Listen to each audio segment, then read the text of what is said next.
आगे का स्टार्ट करते हैं। हमने देखा गंगा ब्रह्मपुत्र डेल्टा के बारे में। यहीं पर बनते हैं सुंदरबंस। सुंदरबंस को आपने तोड़ा, आपको क्या मिला? सुंदर मतलब सुंदरी ट्रीज, और बंस मतलब जो फॉरेस्ट बन रहा है। तो वो पूरा एरिया गंगा ब्रह्मपुत्र डेल्टा के नाम से जाना जाता है, और इसी एरिया को वर्ल्ड का लार्जेस्ट डेल्टा है।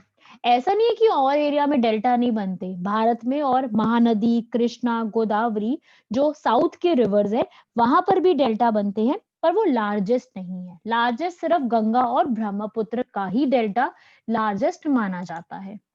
यहां तक ये पूरा था, पूरा हमारा रिलेटेड टू जो है, हाँ जी, ये वेस्ट बंगाल का डेल्टा है जो वेस्ट बंगाल में बनता है। ये डेल्टा आपको वेस्ट बंगाल में देखने को मिलेगा। इसके बाद जो नेक्स्ट हमारा टॉपिक आएगा, ये तो था हमारा प्लेन्स। फिजिकल डिविजन्स में हमने सबसे पहले कवर किया हमारा जो है हिमालय, देन हमने प्लेन्स देखे। अब थर्ड डिवीजन जो हमारे सामने आएगी, उसको लिखिए। अब थर्ड नंबर पे आएंगे। मैं स्लाइड शेयर कर रही हूँ आप लोगों के साथ।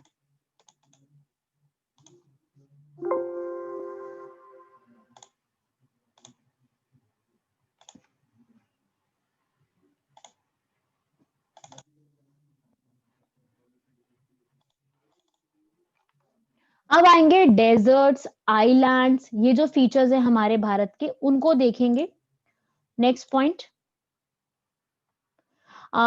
जो है, और कहाँ पर डेल्टा बनता है। और मैंने आपको बताया ना, गंगा ब्रह्मपुत्र के अलावा बहुत सारे छोटे छोटे रिवर्स हैं, वो भी डेल्टा बनाती हैं। जैसे कि हमारी और रिवर्स हो गई महानदी, गोदावरी। ये सब रिवर्स भी डेल्टा साथ साथ साइड बाय साइड फॉर्म करती हैं। ये छोटे मोटे डेल्टास ये वाली रिवर्स भी बनाती हैं। चलिए, इसके बाद अगला फीचर आप लोग देखेंगे डेजर्ट के ऊपर, जो हमारे डेजर्ट्स होते हैं। डेजर्ट हमारे इंडिया में कौन सा है? थार डेजर्ट। आप सबको जो है इसका नाम सबने सुना हुआ है, थार डेजर्ट, मरुस्थल, ये नाम सबने सुना हुआ है। ग्रेट इंडियन डेजर्ट, जिसको थार डेजर्ट के नाम से भी जाना जाता है, ये आपको मैं आपकी इसकी लोकेशन दिखाती हूँ। ये देखो, ये आपको पूरी तरीके से समझ में आ जाएगी लोकेशन से। ये जो है ऊपर जम्मू कश्मीर, लद्दाख, यहाँ पर आपको दिखेगा पंजाब, फिर हरियाणा। ठीक है, ये अरावलीज हैं जो कि पूरा स्ट्रेच होकर के दिल्ली तक जा रही हैं। ये जो रीजन है, इसे कहते हैं मरुस्थल। मरुस्थल भी कहते हैं, और थार डेजर्ट भी कहते हैं, जो कि इंडियन डेजर्ट है। और एक रिवर जो यहाँ से फ्लो करती है और अरेबियन सी में जाकर के मिलती है, उस रिवर का नाम है ल्यूनी रिवर। उस रिवर का नाम लिखेंगे ल्यूनी रिवर, जो आप सामने स्क्रीन पे देख रहे हो। ये जो पूरी है डेजर्ट का जो पूरा एरिया है, ये डेजर्ट एरिया ऑलमोस्ट 85% भारत में लाई करता है, और बाकी कुछ एरिया जो है आपको पाकिस्तान में भी देखने को मिलेगा। बट बेसिक जो इसका एरिया है वो हमारे राजस्थान में ही आपको देखने को मिलेगा, राजस्थान में ही लाई करता है। अब यहाँ पे जो ये डेजर्ट है, इसके बारे में बहुत कम क्वेश्चंस आए हैं। मतलब इस डेजर्ट पे कभी आज तक कभी कोई क्वेश्चन आया नहीं है, कभी किसी भी एग्जाम में। बहुत ही रेयर है कि आपसे इस पे क्वेश्चन पूछा जाए। तो इसको ज्यादा डिटेल में बिल्कुल मत पढ़ना। इसको बिल्कुल डिटेल में पढ़ोगे टाइम वेस्टेज की बात है। बिल्कुल मत डिटेल में पढ़ना, सिर्फ इतना पता होना चाहिए। एक क्वेश्चन सिर्फ इससे आ सकता है कि which is the only river that flows through the desert. ऐसी कौन सी रिवर है जो डेजर्ट से फ्लो कर रही है? So the answer will be the Luni river, जो कि यहाँ से फ्लो कर रही है। इस टाइप का क्वेश्चन जो है, और इस टाइप की क्वेश्चन आ सकता है। अदरवाइज कोई क्वेश्चन आपसे नहीं पूछा जाएगा। बहुत रेयर है कि कोई क्वेश्चन थार डेजर्ट के ऊपर आए, या आ सकता है कि इंडिया का डेजर्ट कौन सा है, इस टाइप पे आ सकता है। बाकी कोई नहीं आ सकता इस पे। कभी कोई क्वेश्चन नहीं आपको देखने को मिलेगा। ठीक है, बस एक चीज मैं बताना चाहूंगी यहाँ पर कि हमारे जो ये थार डेजर्ट है, जो ये रिवर है ल्यूनी रिवर, ये सब जो है यहाँ पर आपको जो ड्राइएस्ट प्लेस होगी भारत की, एक तरीके से आप ही बताइए ड्राइएस्ट प्लेस कौन सी है? मतलब सबसे सूखी जगह, सबसे सूखी जगह। जिसको पता है वो चैट बॉक्स में आंसर करेगा। अनम्यूट नहीं करोगे, चैट बॉक्स में आंसर करो। सबसे सूखी जगह, ड्राइएस्ट प्लेस ऑफ इंडिया कौन सी है? बताओ तो ठीक है, तो मैं बताती हूँ। जैसलमेर, जो कि आपको राजस्थान में ही देखने को मिलेगी। राजस्थान में बहुत ब्यूटीफुल जगह है, पूरा है सब कुछ, बट यहाँ पे जो टेम्परेचर है ना जैसलमेर का, वो बहुत ज्यादा जो है वो हाईएस्ट टेम्परेचर रिकॉर्ड किया गया है यहाँ पर, और रेनफॉल बहुत मिनिमम होती है। तो उसके चलते जो है जैसलमेर जो है उसको ड्राइएस्ट प्लेस कहा जाता है। एक चीज मैं आपको यहाँ पे और बताना चाहूंगी, क्योंकि ये क्वेश्चन एक बार मैंने देखा हुआ है। एक टर्म है, मैं लिखूंगी यहाँ पर, टर्म लिखेंगे आप लोग अपने नोट्स में, इस टर्म को लिखोगे। ये टर्म नोट कीजिए, बारकन्स या बारचन्स कहते हैं इसको। बारचन्स क्या होते हैं? ये टर्म बहुत इंपॉर्टेंट है, इस पे क्वेश्चन आ चुका है, क्वेश्चन आया था the crescent shaped dune. Question था क्रिसेंट शेप्ड ड्यून्स। जो क्रिसेंट शेप के ड्यून्स बनते हैं उसको हम ज्योग्राफी की लैंग्वेज में क्या कहते हैं? ये दोनों टर्म्स ज्योग्राफी में ही यूज की जाती हैं। ये क्या चीज होती है? तो बारकन्स क्या होते हैं? ये जो है ये बनने वाली एक जगह होती है, डेजर्ट में ही बनते हैं सिर्फ, इसको बारखन भी कहते हैं, बारचन भी कहते हैं। जब विंड एक ही डायरेक्शन में फ्लो करती है तो जो पूरा सैंड होती है ना, वो एक क्रिसेंट शेप ले लेती है। अब ये सुनो कि क्रिसेंट क्या है। क्रिसेंट क्या शेप होती है? जो मून की होती है, चांद की जो शेप होती है ना, ऐसे करके मैं बना देती हूँ। मेरी ड्राइंग उतनी अच्छी नहीं है, बट मैं सिर्फ एक बार बना रही हूँ समझाने के लिए। इस टाइप की शेप, चांद इस तरीके का बनता है ना, तो वो शेप जो है ना, ये वाली शेप, इसे कहते हैं हम क्रिसेंट शेप। ये वाली शेप है क्रिसेंट। तो ये इस शेप के ना यहाँ पर सैंड के स्ट्रक्चर बन जाते हैं। जो जैसलमेर जैसी जगह है ना, वहां पे पूरी सैंड ही सैंड है। तो सैंड वाली जगह पर ना, यहाँ पर आपको जब हवा एक ही डायरेक्शन में यहाँ पे फ्लो कर रही होती है, तो यहाँ पे क्रिसेंट शेप के, जो ये वाली शेप मैंने बनाई है, इस शेप के सैंड के आकार बन जाते हैं। ड्यूज मतलब वो आकार बन जाते हैं। तो उन आकारों को कहते हैं बारखन्स या बारचन्स, ये इनका नाम है। जो इस तरीके की शेप बना लेते हैं, जो आपको देखने में लगेगा कि ये सुंदर सी शेप आपको नजर में आएगी, उसे कहते हैं हम बारचन्स या फिर बारखन्स। ये नाम है इसका। ये इंपॉर्टेंट है, इस पे क्वेश्चन आता है कि ये क्या चीज है। बारखन्स क्या होते हैं, क्रिसेंट शेप्ड के क्या होते हैं, इस टाइप के क्वेश्चंस आपके एग्जाम में आते हैं। तो ये याद रखना, ये आपको सिर्फ और सिर्फ डेजर्ट एरियाज में मिलते हैं भारत में, ये जैसलमेर में बहुत कॉमनली देखने को मिलते हैं। अब ये तो था डेजर्ट के बारे में। नेक्स्ट बहुत इंपॉर्टेंट आ रहा है कोस्टल प्लेन्स। कोस्टल प्लेन्स याद होगा, जो बिल्कुल तट के किनारों पे होती है, हमारे भारत के बिल्कुल किनारों किनारों पे जो चीज आपको देखने को मिलेगी, उसे कहते हैं हम कोस्टल प्लेन्स। अब कोस्टल प्लेन्स में आपको पता है भारत की जो कोस्ट लाइन है, जो पूरा एक कितना बड़ा दायरा जा रहा है भारत का, वो 7,516 किलोमीटर है। मतलब कितनी बड़ी लैंड की हमारे पास जगह है, मतलब ये कोस्ट है, सॉरी।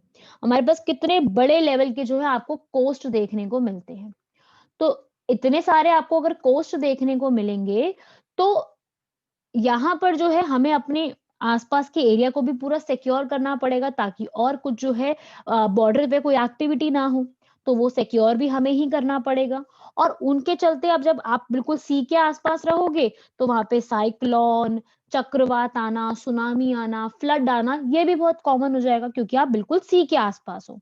इसीलिए जो उड़ीसा है, तमिलनाडु है, वहां पे फ्लड बहुत और सुनामीज और ये साइक्लोन्स बहुत देखने को मिलते हैं, जबकि नॉर्थ इंडिया में नहीं मिलते। क्यों? क्योंकि वहां पर सी का एक्सेस नहीं है। और हमारा जो साउथ इंडिया का पोर्शन है, वहां पर आपको पूरा सी का एक्सेस मिलेगा, पूरा सी, इंडियन ओशन, अरेबियन सी और बे ऑफ बंगाल मिलता है। अब इस पे क्वेश्चन कैसे आते हैं, पहले सबसे पहले ये समझने से पहले आप ये पिक्चर देखोगे। इस पिक्चर को सबसे पहले समझोगे, ये पिक्चर समझ लोगे तो आपको काफी चीजें इजी हो जाएंगी। अब सिर्फ मेरी बात सुनना और समझते जाना। इस पिक्चर को अगर आप ध्यान से देखो, तो ये मैंने पूरा मैप डाला है इसके अंदर, साउथ इंडिया का। ये पूरा साउथ इंडिया है। जहां जहां पे मैं लिखूं उसी के हिसाब से देखते जाना। ये वाली रीजन है गुजरात, सबको पता है ये है गुजरात। ये आता है महाराष्ट्र। यहाँ पे आता है छोटा सा, यहाँ पे आता है गोवा, छोटा सा। फिर आता है ये कर्नाटका। लास्ट में आता है केरला। तो ये जो पूरा रीजन है जो कि इस साइड में है, इसको हम कहते हैं वेस्टर्न कोस्ट, क्योंकि ये वेस्ट साइड पे है। वही इस पूरे रीजन को कहते हैं हम ईस्टर्न कोस्ट, क्योंकि ये ईस्ट साइड में है।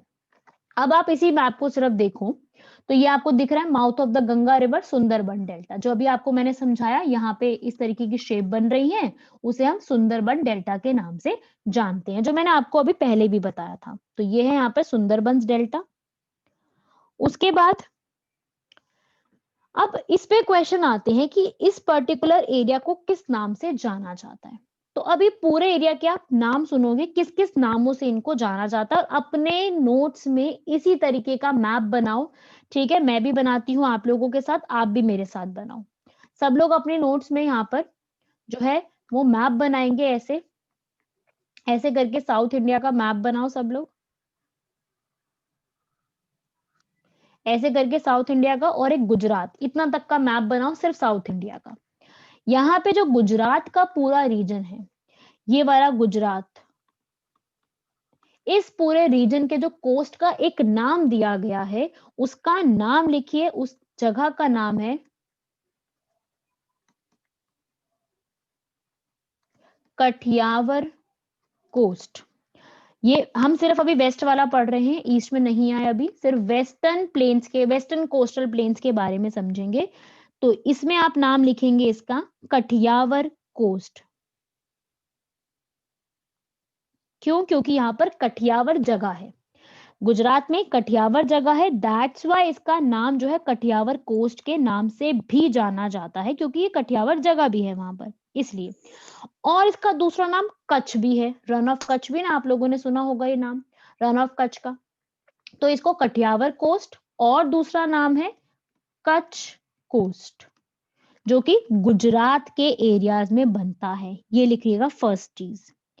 फिर उसके बाद आप नीचे आओगे, यहाँ पे आपको पता है महाराष्ट्र है, छोटा सा गोवा है, फिर यहाँ पे कर्नाटका है, फिर यहाँ पे केरला है। अब इनके नाम भी कुछ अलग अलग हैं। जो ये वाला पूरा एरिया है, महाराष्ट्र और गुजरात का पूरा एरिया, ठीक है, इस पूरे एरिया का एक सिंगल नाम दिया गया है, बहुत इंपॉर्टेंट नेम है, कोंकण कोस्ट। अब इसका नाम कोंकण क्यों है, इसका रीजन सुनो। आप अगर गोवा का बारे में आपको पता हो, या कभी गए हो, या कभी सुना हो, तो आपको पता होगा गोवा की जो लैंग्वेज है, गोवा की जो ऑफिशियल लैंग्वेज है, उसका नाम है कोंकणी लैंग्वेज, कोंकणी लैंग्वेज।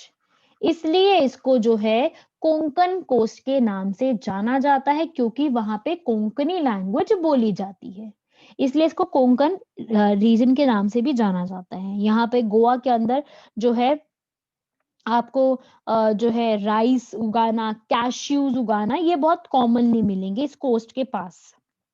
अब आओ नीचे, अब हम आए कर्नाटका की तरफ। अब यहां से जो कर्नाटका का पूरा रीजन है, इस रीजन को एक नाम से पुकारा जाता है। आप लोग बताओ कर्नाटका में कौन सी लैंग्वेज बोली जाती है?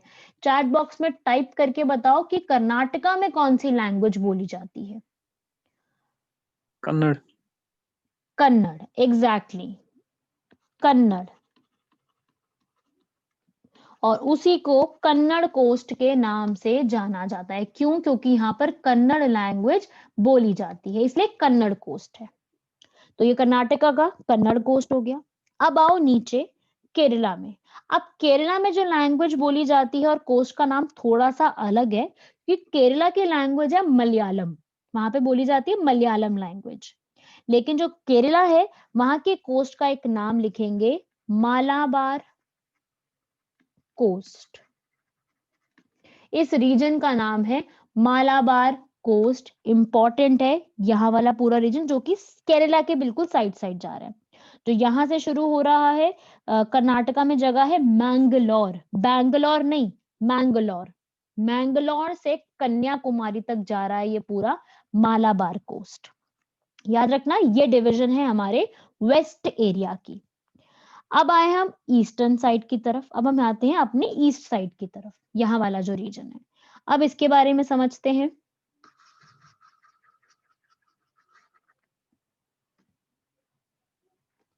अब आते हैं ईस्टर्न में, तो ईस्टर्न में भी हम लोगों ने डिवाइड किया है इसको। ईस्टर्न के अंदर जो यहाँ वाला ये जो रीजन है ये आता है उड़ीसा, ये है हमारी उड़ीसा। उसके बाद जो है यहाँ पे है आंध्र प्रदेश, फिर है नीचे तमिलनाडु। ये पूरे रीजन्स हैं, ठीक है। तो ओडिशा वाला जो पूरा रीजन है, इस पूरे रीजन का एक सिंगल नाम दिया गया है उत्कल कोस्ट। यू है ये, UTKAL, उत्कल कोस्ट। वही आप नीचे आओ आंध्र प्रदेश के रीजन में, यहाँ पे सबसे सिंपल नाम है आंध्रा कोस्ट। क्योंकि आंध्र प्रदेश का है इसलिए कुछ नहीं किया, मेहनत नहीं करी, सीधा नाम दे दिया भाई आंध्रा कोस्ट, ज्यादा और कुछ करना ही नहीं पड़ा, सीधा आंध्र कोस्ट। फिर आओ लास्ट में, लास्ट आता है तमिलनाडु का पूरा रीजन। तमिलनाडु में यहाँ से पूरा लेकर के इधर तक, तमिलनाडु में पूरा नीचे से यहाँ तक, पूरा यहाँ पे लेक आती है पुलिकट लेक, पुलिकट से लेकर के पूरा कन्याकुमारी तक, यहाँ तक इस पूरे रीजन को कहा जाता है कोरा मंडल कोस्ट। ये पूरा रीजन है कोरामंडल कोस्ट।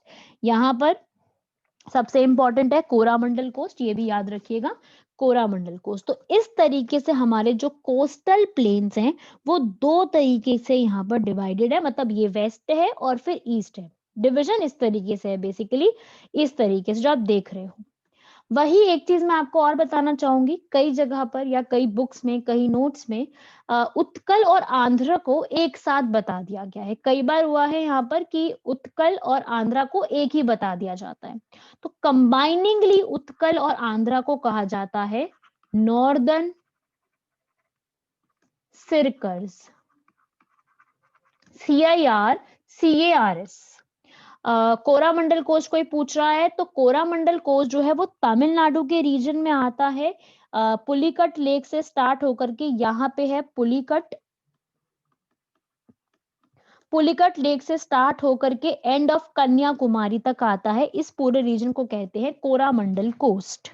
ये कोरामंडल कोस्ट है, प्लस अगर उत्कल कोस्ट और आंध्रा कोस्ट को आप मिला दोगे तो कंबाइन करके इनका एक नाम है जिसे कहते हैं नॉर्दर्न सिरकल्स, इस नाम से भी इसको जाना जाता है। ये था पूरा कोस्टल प्लेन्स के बारे में। तो यहां तक जो है कोई डाउट हो, कुछ हो तो आप पूछ सकते हैं। पहले पूरा आप अपने आप जो है पूरा इसको जो है मैप को बना लेंगे अपनी स्क्रीन पर, अपने उस पे नोट्स में इस पूरे मैप को आपको पहले तो बनाना होगा।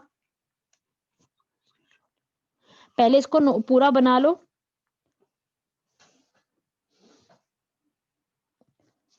ये नोट कीजिए। इसके बाद क्या आता है कि कौन सी स्टेट की सबसे लॉन्गेस्ट कोस्ट लाइन है, तो मैंने आपको लास्ट क्लास में भी बताया था, answer is Gujarat. Which state has the longest coastline? So answer is Gujarat. सबसे बड़ी जो है कोस्ट लाइन गुजरात की है। इसको नोट कीजिए, लॉन्गेस्ट कोस्ट लाइन जो है वो कौन कौन सी स्टेट की है, Gujarat has the longest coast line सबसे पहले। और स्मॉलेस्ट कोस्ट लाइन जो है वो इस पूरे एरिया में नोट की गई थी दमन एंड दीव की, सबसे कम कोस्ट लाइन उसकी हुआ करती थी।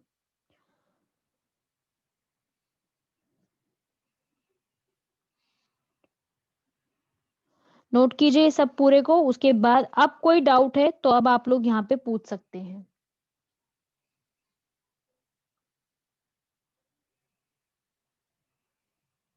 ओके, अब अपना कोई डाउट है तो आप चैट बॉक्स में पूछ सकते हैं।